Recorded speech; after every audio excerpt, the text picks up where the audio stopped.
Hello friends, welcome to our YouTube channel Ausani की पाठशाला। तो दोस्तों, आज इस वीडियो में मैं आप लोग को बताऊंगा फ्यूचर परफेक्ट कंटीन्यूअस टेंस के बारे में। फ्यूचर परफेक्ट कंटीन्यूअस टेंस की पहचान कैसे की जाती है, कौन कौन सी सहायक क्रिया इसमें प्रयोग की जाती हैं, सारी जानकारी आज इस वीडियो में मैं आप लोग को दूंगा। अगर आप इस बार बोर्ड एग्जाम देने वाले हैं, चाहे आप क्लास 10th में हो या फिर 12th में हो, तो आपको तो बिल्कुल ये वीडियो देखनी चाहिए, क्योंकि बोर्ड एग्जाम में इसी से रिलेटेड क्वेश्चन बहुत ज़्यादा पूछे जाते हैं इंग्लिश में। देखिए, इंग्लिश में ग्रामर जो है, अगर आपको खूब अच्छे से आएगा तो आप बहुत बढ़िया नंबर इंग्लिश में निकाल सकते हैं। तो मैं आप लोगों से यही चाहूंगा कि आप लोग इस वीडियो को शुरू से अंत तक देखिए। देखने मात्र से अगर आपको नहीं समझ में आया तो आप हमसे कमेंट में कहिएगा कि मुझे समझ में नहीं आया। मैं आप लोगों को 99% उम्मीद देता हूं कि अगर आप ये वीडियो शुरू से अंत तक अपना दिमाग इस्तेमाल करके देख लिए तो आप बड़े आसानी से समझ जाएंगे। तो चलिए, मैं आप लोगों को बताता हूं कि फ्यूचर परफेक्ट कंटीन्यूअस टेंस क्या होता है, कैसे उसकी पहचान की जाती है। तो आइए समझते हैं फ्यूचर परफेक्ट कंटीन्यूअस टेंस की पहचान कैसे की जाती है, क्या क्या इसमें सहायक क्रियाएं प्रयोग की जाती हैं। चलिए, मैं आप लोग को समझाता हूं कि इसका इंट्रोडक्शन यानी कि पहचान कैसे करना है और कैसे इंग्लिश वाक्यों को हिंदी में या फिर हिंदी वाक्यों को अंग्रेजी में कैसे ट्रांसलेट करना है। सबसे पहले नजर रखेंगे दोस्तों हम इसके पहचान पे, यानी कि हर एक टेंस की कुछ ना कुछ पहचान होती है जिससे कि हम क्या कर ले, पहचान कर ले। देखिए, जब किसी वाक्य के अंत में, ठीक है ना, यानी कि जब किसी वाक्य के अंत में रहा रहे रहे, ठीक है ना, रहा रहे रही के साथ क्या आएगा, गागेगी, अथवा देखिए, अथवा ते रहेंगे, ती रहूंगी, ता रहूंगा आदि शब्द आए तो उसे फ्यूचर परफेक्ट कंटीन्यूअस टेंस कहते हैं। यानी कि किसी भी वाक्य के अंत में अगर आता है रहा होगा, रही होगी, ठीक है ना, या रहा होऊंगा, इस तरह से, या फिर आए ती रहूंगी, जैसे मैं खाना खाती रहूंगी, ठीक है ना, और फिर आए अगर यहाँ पे ता रहूंगा, जैसे मैं घर जाता रहूंगा, ठीक। अगर फिर ऐसे शब्द आए ते रहेंगे, जैसे मैं पढ़ वह वे पढ़ते रहेंगे, अगर इस तरह से वाक्य के अंत में आते हैं तो हम समझ जाएंगे कि ये फ्यूचर परफेक्ट कंटीन्यूअस टेंस है, ठीक है ना। और उसमें समय से भी दिया रहेगा तभी समझेंगे। अगर समय से नहीं दिया गया तो इसका मतलब फ्यूचर कंटीन्यूअस टेंस हो जाएगा। अगर उसमें समय दिया रहेगा, जैसे 4 दिन से, 1 वर्ष से, ठीक है ना, जुलाई से, संडे से, मंडे से, रविवार, इस तरह से अगर करके दिया रहे तो हम समझ जाएंगे फ्यूचर परफेक्ट कंटीन्यूअस टेंस है। आइए जरा नियम को समझते हैं। देखिए, नियम नंबर फर्स्ट यानी कि पहला है, आई तथा वी के साथ सहायक क्रिया शैल, हैव बीन, यानी कि हेल्पिंग वर्ब जिसको कहते हैं, क्या प्रयोग करेंगे, आई तथा वी के साथ सहायक क्रिया हम शैल, हैव बीन का प्रयोग करते हैं इस टेंस में, ठीक। तथा मुख्य क्रिया में क्या जोड़ते हैं, आईएनजी जोड़ते हैं, यानी कि मेन वर्ब जो होगा, वर्ब जो होगा, उसमें क्या जोड़ेंगे, हम आईएनजी जोड़ेंगे, ठीक है ना। दूसरा एग्जांपल देखिए, अन्य सभी कर्ताओं के साथ, यानी कि आई तथा वी को छोड़ के अन्य जितने भी सब्जेक्ट बचते हैं, कर्ता बचता है, जैसे ही, सी, इट, और एक नाम अगर इसमें आता है यू, दे, ये सभी अन्य कर्ताओं में आएंगे, ठीक है ना। आई तथा वी को छोड़ के अन्य कर्ताओं के साथ सहायक क्रिया will have been, will have been का प्रयोग हम करेंगे और मुख्य क्रिया में क्या जोड़ेंगे, आईएनजी जोड़ेंगे। उम्मीद करता हूं कि ये दो बातों को, यानी कि दोनों नियमों को आप बड़े आसानी से समझे होंगे। आइए समझते हैं तीसरे वाले नियम को, समय से के लिए, यानी कि अगर उसमें समय से दिया गया हो, जैसे कि 4 दिन से, 2 बजे से, सुबह से, शाम से, 4 दिन से, कई दिन से, ठीक है, कई महीने से, या कई वर्षों से, या 4 वर्षों से, 2021 से, ये सब समय होते हैं। सिंस या फार का प्रयोग करते हैं अगर समय से दिया रहेगा तब। आइए जरा इसके फार्मूले को देखते हैं। फार्मूला क्या कह रहा है कि सबसे पहले सब्जेक्ट को लिख रहा है। यस यू बी जो होता है दोस्तों, सब्जेक्ट का शॉर्टकट होता है। यस यू बी सब्जेक्ट हो गया, इसके बाद शैल या विल में से किसी एक को लगाएंगे, इसके बाद हैव बीन तो हमको लगाना ही लगाना है। देखिए, शैल या विल में से किसी एक को लगाएंगे सब्जेक्ट के अनुसार, इसके बाद हैव बीन हम लगाएंगे, इसमें सब्जेक्ट नहीं देखना है, हैव बीन लगाना है। मेन वर्ब लिखेंगे, मुख्य क्रिया, उसमें हम आईएनजी जोड़ेंगे, टू ऑब्लिक द लिखेंगे, इसके बाद ऑब्जेक्ट रहेगा तो ऑब्जेक्ट लिखेंगे, और सबसे लास्ट में सिंस या तो फार का प्रयोग करेंगे जिस हिसाब से हमारा समय दिया गया होगा। जैसे पहला एग्जांपल यहाँ पे मैंने लिया है, वह 4 दिन से घर जा रहा होगा। आइए जरा इसको इंग्लिश में ट्रांसलेट करके मैं आपको समझाता हूं।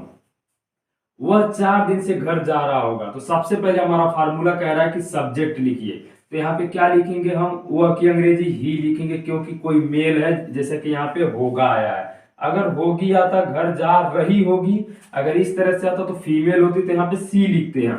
तो सबसे पहले क्या लिखेंगे, ही लिखेंगे। इसके बाद सहायक क्रिया सेल नहीं लगाएंगे, क्योंकि सेल का प्रयोग हम आई तथा वी के साथ करेंगे, जैसा कि यहाँ पे मैंने नियम में लिख दिया है। ठीक, तो इसके बाद क्या करेंगे, ही के साथ हम विल का प्रयोग करेंगे, कहेंगे ही विल। ठीक है, इसके बाद हैव लगाएंगे, हैव। अब इसके बाद क्या लगाएंगे, बीन का प्रयोग करेंगे, कहेंगे B double E N been, यानी कि will, sorry, he will have been. अब मेन वर्ब है इसमें जाना, तो इसमें लिखेंगे गो, गो को गो में आईएनजी जोड़ेंगे तो गोइंग हो जाएगा। अब देखिए आने जाने के साथ टू का प्रयोग किया जाता है, तो गोइंग टू लिखेंगे। अब कहाँ जा रहा है, घर ना, तो यहाँ पे हाउस लिखेंगे, HOUSE। अब देखिए ऑब्जेक्ट तक तो हमारा हो गया, ऑब्जेक्ट में हाउस है। अब सिंस लगा कि फार लगा, 4 दिन दिया है दोस्तों। 4 दिन जो समय दिया गया है, ये समय अनिश्चित होता है, निश्चित नहीं होता है, यानी कि इसमें केवल और केवल समय की अवधि बताई जा रही है, जिसकी वजह से इसमें हम फार का प्रयोग करेंगे, FOR, फार। अब इसके बाद 4 दिन की अंग्रेजी FOUR 4 लिखेंगे, और डे का डेज लिखेंगे, क्योंकि यहाँ पे जो हमारे दिन दिए गए हैं बहुवचन में दिए गए, 4 दिन है। एक दिन होता तो डे लिखते, लेकिन यहाँ पे 4 दिन दिया गया, इसलिए 4 डेज लिखेंगे। उम्मीद करता हूं कि ये वाला वाक्य आप बड़े आसानी से समझोगे। आइए अब मैं और सारे एग्जाम्पल्स को आपके सामने ट्रांसलेट करके बताता हूं। मैं इरेज करने जा रहा हूं पहले नियम और दूसरे नियम को, और इसके बाद मैं और सारे एग्जाम्पल्स को बता रहा हूं, ताकि आपको खूब अच्छे से समझ में आ जाए। देखिए बोर्ड एग्जाम में, यानी कि अगर कक्षा 10th में, क्लास 10th में या फिर 12th में अगर आप पढ़ाई कर रहे हो, तो आपको जरूर आने चाहिए इस तरह के वाक्यों को। बड़ा बड़ा वाक्य ही बोर्ड एग्जाम में आता है। ये पहला एग्जाम्पल था, दूसरा एग्जाम्पल लेता हूं, फिर तीसरा एग्जाम्पल से आपको समझाता हूं। चलिए मैं दूसरा एग्जाम्पल लेता हूं कि मैं जुलाई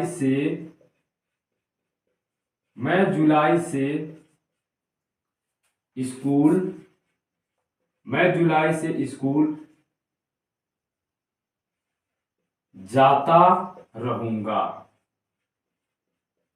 ये हो गया, जैसा कि यहाँ पे मैंने कहा है कि ताते ती भी आएगा, रहा रहे, मतलब इसमें ती रहूंगी, ते रहेंगे, ता रहूंगा, इस तरह से आता रहेगा। तो यहाँ पे ता रहूंगा मैंने लिख दिया है। मैं जुलाई से स्कूल जाता रहूंगा, ये हो गया। फिर मैं लेता हूं कि, चलिए इसमें मैं लेता हूं हरि, किसी का नाम ले लेता हूं, हरि सोमवार से पढ़ता रहे। चलिए पढ़ रहा होगा, इस तरह से लिख लेते, पढ़ रहा होगा। ये ध्यान रखिएगा कि इसमें इस तरह के भी वाक्य आते हैं, कितने लोग कंफ्यूज हो जाते हैं। देखिए इंग्लिश में आपसे किस तरह से क्वेश्चन पूछेगा, इसी तरह से हिंदी में देगा और कहेगा कि इसको क्या करिए, इंग्लिश में अनुवाद करिए, ट्रांसलेट करिए, या फिर पॉजिटिव सेंटेंस दे देगा, कहेगा इसको नेगेटिव में या फिर इंट्रोगेटिव में कन्वर्ट करिए। देखिए मैंने एग्जाम दिया है बोर्ड का, मुझे खुद पता है इस तरह के वाक्य पूछे जाते हैं। ठीक, आइए समझाते हैं आप लोग को इसको ट्रांसलेट करके। जैसा कि मेरा फार्मूला कह रहा है कि सबसे पहले सब्जेक्ट लिखना, तो इसमें सब्जेक्ट है आई के साथ हम दोस्तों हमेशा क्या लगाते हैं, सेल, जैसा कि पहला नियम हमारा था। तो आई सेल, इसके बाद क्या लगाएंगे, हैव लगाएंगे, आई सेल हैव, जैसा कि फार्मूला करें। इसके बाद बीन लगाएंगे, आई सेल हैव बीन। इसके बाद मेन वर्ब है जाता रहूंगा, तो जाना है, तो यहाँ पे गो में आईएनजी जोड़ेंगे तो गोइंग हो जाएगा। अब देखिए कहाँ पे टू लगाएंगे, आने जाने के साथ गोइंग टू। ऑब्जेक्ट में क्या बचा, स्कूल, तो यहाँ पे SCHOOL स्कूल लिख देंगे। अब क्या लिखेंगे, देखिए ध्यान से, सिंस लगाए कि फार लगाए, तो दोस्तों जुलाई से दिया है, यानी कि पॉइंट ऑफ टाइम दिया गया है, इसमें समय निश्चित है, इसलिए यहाँ पे हम सिंस लगाएंगे, सिंस जुलाई लिखेंगे। बस इतना ही है, ठीक है ना। उम्मीद करता हूं कि आप समझोगे। I shall have been going to school since July, ये रहा हमारा इंग्लिश में। आइए समझाते हैं हरि सोमवार से, यहाँ सॉरी देखिए से छूट गया है, मैं लिख देता हूं हरि सोमवार से पढ़ रहा होगा। देखिए यहाँ पे ये भी लिख सकता हूं पढ़ा रहा होगा। वर्ब आप बदल बदल के बहुत सारे वाक्यों को बना सकते हैं। तो सबसे पहले मैं सब्जेक्ट लिखूंगा हरि। हरि के साथ दोस्तों हम शैल नहीं बल्कि विल लगाएंगे। Hari will have been, Hari will have been. अब देखिए मेन वर्ब है इसमें पढ़ना ना, तो READ ING जोड़ेंगे तो रीडिंग हो जाएगा। रीडिंग मतलब पढ़ रहा होगा, यानी कि देखिए इसमें ING जोड़ देंगे, टू लगाए कि द लगाए, तो यहाँ पे द लगाएंगे। अब देखिए दोस्तों इसमें कोई ऑब्जेक्ट नहीं दिया है, इसलिए द को हम नहीं लिखेंगे, ठीक है ना। लिखेंगे कहेंगे Hari will have been reading. अब देखिए कब से समय, अब समय की अंग्रेजी लिखेंगे। देखिए ऑब्जेक्ट नहीं इसलिए इतनी का अंग्रेजी नहीं लिखेंगे, सीधे हम सिंस फार पे आएंगे। तो सोमवार से भी समय निश्चित है, समय का बिंदु दिया गया है, इसलिए सिंस हम लिखेंगे क्या, सिंस मंडे लिखेंगे, MONDAY मंडे लिखेंगे। दोस्तों ये रहा हमारा हरि सोमवार से पढ़ रहा होगा इस बात की अंग्रेजी में अनुवाद। तो दोस्तों उम्मीद करता हूं कि आप लोग बड़े आसानी से समझोगे इसके पहचान, नियम और जो भी 3 एग्जाम्पल मैंने बताया, तीनों एग्जाम्पल अगर आप खूब अच्छे से समझोगे तो आप 3 के जगह 300 एग्जाम्पल घर बैठे बड़े आसानी से बना सकते हैं। और कैसे बना सकते हैं, आप सब्जेक्ट चेंज कर सकते हैं, मेन वर्ब चेंज कर सकते हैं, समय उसमें जो दिया गया है आप उसको चेंज कर सकते हैं। अगर आप समय से का, अगर समय से वाले को अगर आप समझना चाहते हैं, अर्थात कि सिंस फार को अगर आप समझना चाहते हैं तो कमेंट करिए, हम उस पे एक वीडियो जरूर बना देंगे और आपको बताएंगे कि सिंस फार अलग से एक वीडियो उसका बना सकते हैं सिंस फार का। लेकिन वैसे अगर सिंस फार अगर इसमें आप समझना चाहें तो तब भी बड़े आसानी से आप समझ सकते हैं। दोस्तों कैसा लगा आपको वीडियो, कमेंट करके जरूर बताइएगा। अपने दोस्तों के पास इस वीडियो को शेयर करिए, हमारे वीडियो को लाइक करिए और सब्सक्राइब कीजिए हमारे चैनल को यदि आपने अभी तक हमारे चैनल को सब्सक्राइब नहीं किया तो। मिलते हैं दोस्तों अगले वाले वीडियो में। देखिए अगले वाले वीडियो में इसका नेगेटिव, इंट्रोगेटिव और इंट्रोगेटिव नेगेटिव वाक्यों को बताऊंगा कि कैसे इंग्लिश में ट्रांसलेट करना है। दोस्तों तब तक के लिए जय हिंद।